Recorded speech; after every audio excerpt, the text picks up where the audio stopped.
지구는 병들어가고 사회 문제는 골마 터지고, 이 사람들은 기업이 어느 정도 역할을 해주길 바란단 말이에요. 그렇다고 기업이 뭐 이익을 포기하느냐, 뭐 이럴 수도 없는 거고. 두 마리 토끼를 다 잡아보자. 그게 바로 ESG, ESG 투자 전략 팁이기도 해요.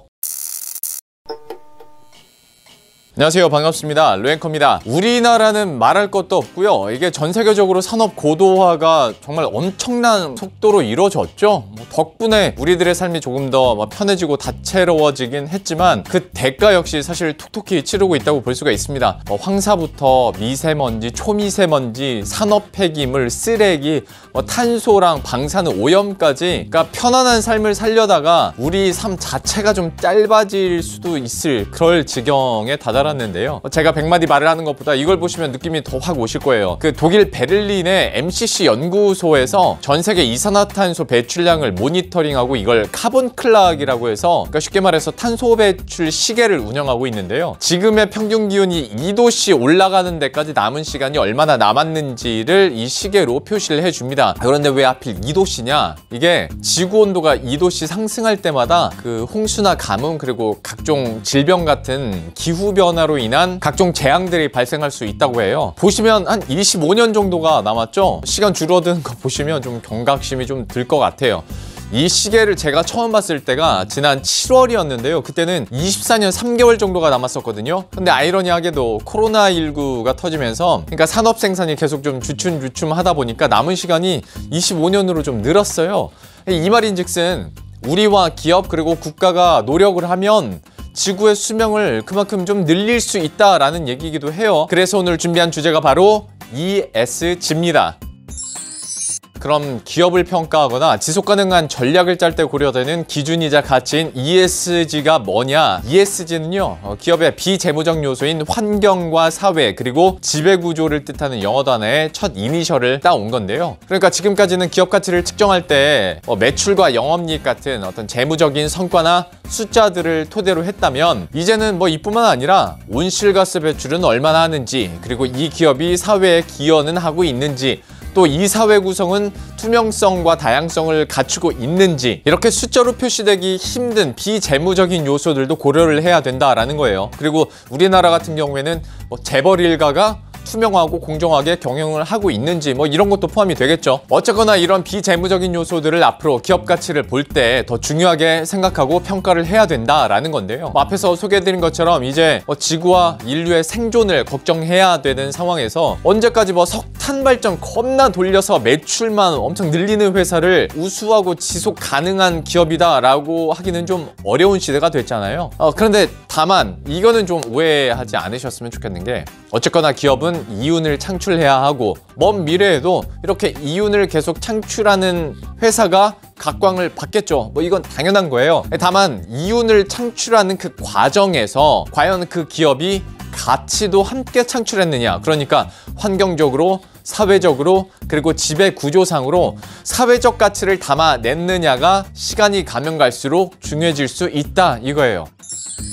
ESG라는 단어를 검색해서 뉴스를 찾아보면요, 그 옆에 착한 기업이라는 수식어가 붙습니다. 그러니까 ESG를 실행하면 착한 기업이다 라는 거죠. 그러니까 환경을 생각하고 사회를 생각하고 또 기업과 주주를 생각하는 착한 기업이다 라는 건데, 자, 그런데 우리 솔직히 까놓고 얘기해 보자고요. 기업이 사회화는 착한 일 할 수 있죠. 실제로 정말 많이 하기도 하고요. 그런데 이게 비단 착한 일 하자고 기업이 전사적으로 사업 방향을 틀겠어요? 그러니까 아예 사업 구조나 생산 구조 자체를 바꿔야 되고, 그러려면 또 어마어마한 비용이 들 텐데 환경 보존하자고 기업이 돈 퍼다 날라주겠어요? 혹시 이건 아니잖아요. 그러니까 우리 이렇게 순진하게만 받아들일 게 아니라 기업들이 이렇게 ESG에 집중을 하고 또 이렇게 무게를 두는 이유가 무엇인지 이걸 봐야 된다는 거죠. 그러니까 장기적으로 봤을 때 ESG를 실행해야 먼 미래에 살아남기 더 유리하다고 각 기업들이 판단을 한 겁니다. 그러니까 단순히 이게 자연을 생각하고 어떤 기업 경영의 투명성을 위한, 이것만을 위한 변화가 아니라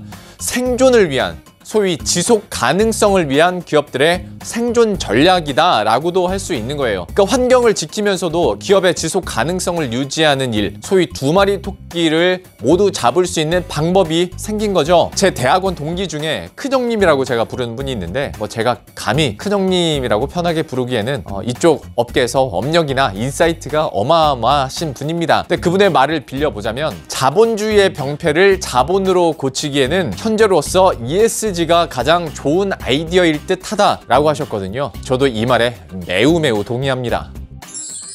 자, 이런 맥락에서 보면 그린 뉴딜이라는 말이 괜히 나온 게 아니라는 걸 이제 좀 아실 수가 있을 것 같아요. 특히 유럽이 그 온실가스 감축과 관련해서 가장 적극적이라고 볼 수가 있는데요. 때문에 유럽에서는 이런 그린 뉴딜을 아주 적극적으로 역시 활용을 하고 있습니다. 그쪽 사람들은 그러니까 그린 뉴딜 사업을 펼치면서도 경제적 가치와 사회적 가치를 함께 이뤄낼 수 있다라고 이미 판단을 하고 실행에 옮기고 있는 거죠. 그러니까 환경오염을 최대한 줄이면서 기업의 이익은 극대화하고 또 에너지원을 바꾸는 과정에서 발생하는 새로운 인프라를 구축하면서 이것도 역시 경제성장과 환경보호를 동시에 달성하겠다라는 건데요. 그 일례로 RE100이라는 게 있습니다.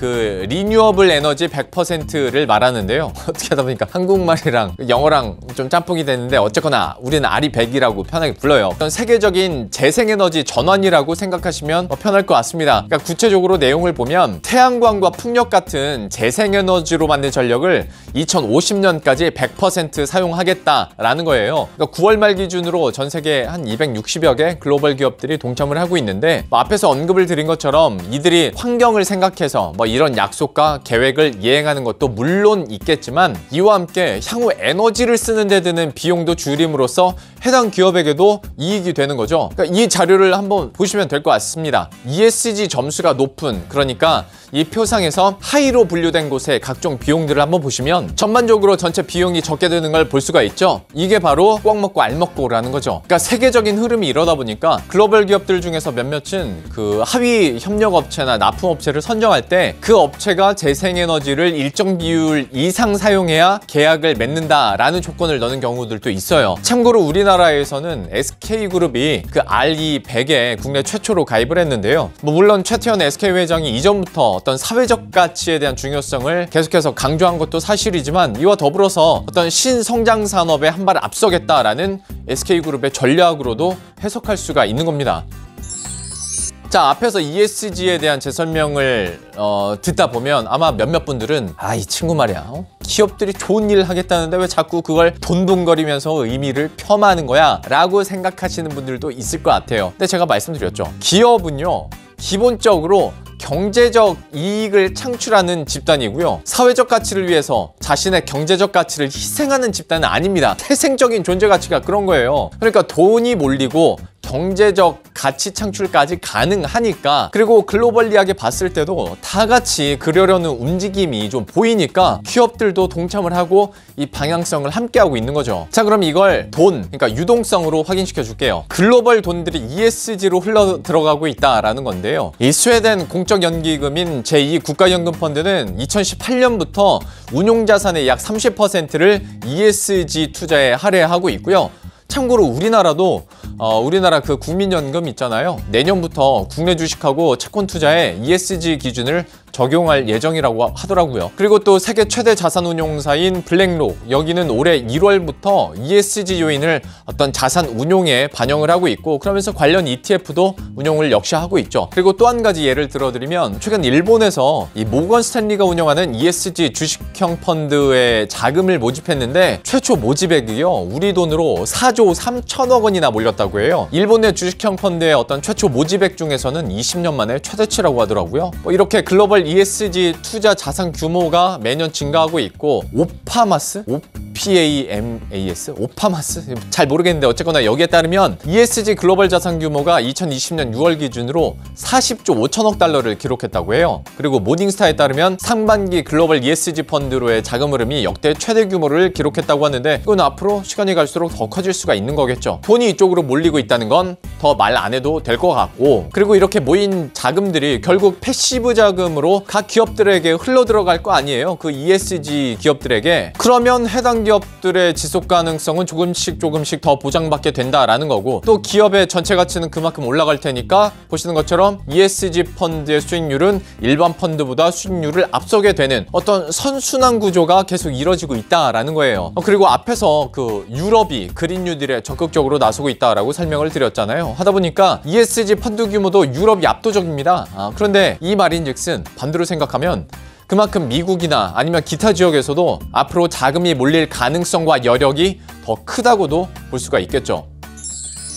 자, 그러면 이제 슬슬 마무리를 지어볼게요. 그러니까 세계적인 유동성이 ESG를 향하고 있고, 경제뿐만 아니라 어떤 사회적 가치가 앞으로 그 기업의 지속 가능성 여부를 판단하는, 그리고 결정하는 아주 주요한 요인이 될 것이다 라는 건 이제 어느 정도 감이 올 것 같은데요. 그런데 여전히 많은 기업들은 ESG로의 변화를 굉장히 부담스러워합니다. 지금까지 했던 방식을 완전 뜯어 고쳐야 되니까, 그러면 생산 설비도 바꿔야 되고, 그러려면 당장 돈이 많이 들잖아요. 기업 입장에서 봤을 때는 당장의 그런 변화가 좀 부담스럽다라는 건데요. 그래서 ESG를 얘기할 때 소위 E와 S, 그러니까 어떤 환경과 사회 문제가 중요하게 대두되고 논의가 되면서도 결과적으로 지배구조가 제대로 갖춰지지 않으면 E와 S 또한 이루어지기 힘들다라는 결론이 그래서 나오는 겁니다.